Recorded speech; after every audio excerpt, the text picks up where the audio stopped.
सखी हो मेघ घना घन बरसे, रही रही तरसेला मनवाना।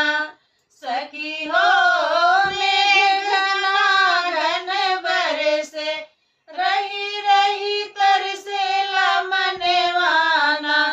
चारों ओर भइल हरियाली, जन जन छई खुशहाली ना।